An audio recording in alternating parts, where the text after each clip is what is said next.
আর আপনি কইতেন কে কইছে কইতেন আপনি তো বললেন আপনার আপনি তো কোন কথা আপনি জানেন না আমরা তো কোন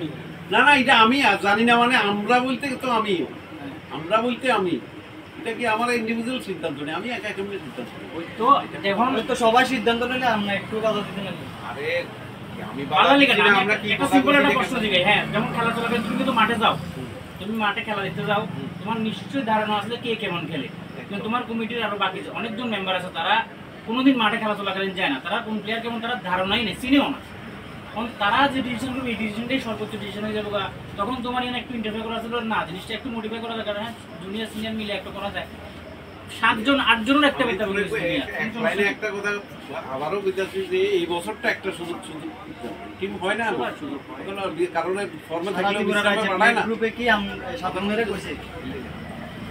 যে একটা কথা তারা টিমের লগে কিল্লাও সাইড করতে পারেন না অমরপুর কিলোনিয়ার লগে তারা আন্ডার 15 এ সাইড চেস করতে পারে না এই টিমের ডাইরেক্ট সিনিয়র কিভাবে প্রমোট করা হয় কোনো আইডিয়া দেখো কিন্তু তো কোনো উত্তরই নেই এটা কাছে একটা সান্ত্বনা আর কিছু প্রমোট করুন যায় 4-5 জন এই টিমের ভিত্তি থেকে 5-6 জন ভালো খেলোয়াড় আছে তারাও প্রমোট করো 7 জন মাইলাম সিনিয়র 8 জন মাইলাম সিনিয়র 5 জন 6 জন রাখা যায় বাকি 8 জন জুনিয়র তবুও ব্যালেন্স হয় তবুও কম বেশি হয় একের এই বছর তো পুরো এত বছর তত নাম দূরই মানচন্দন আছে এই বছর একটু ফুল ডাউন 70-80 উপরে টিম যাইতো না মনে হয় না কারণ সবটি স্ট্রং টিম সব টিম ধর্মনগর কথাটা নাই এদের দিকে একটু আসতে পারবো আর প্রয়োজন নাই এনে কিছু দম দেখো না বাইরের কিন্তু হিম বুঝছো না এটা উইকেট লাগবে এটা ম্যাচ জিততে এবার হাতে হাতে সর্বোচ্চ গতি দিয়ে বল করবো বলকে বুকে হইতে আর হাতটা হইতে আর সময় এনজয় যাই হোক অন যেটা কথা অনেক কথা তো থাকবেই করার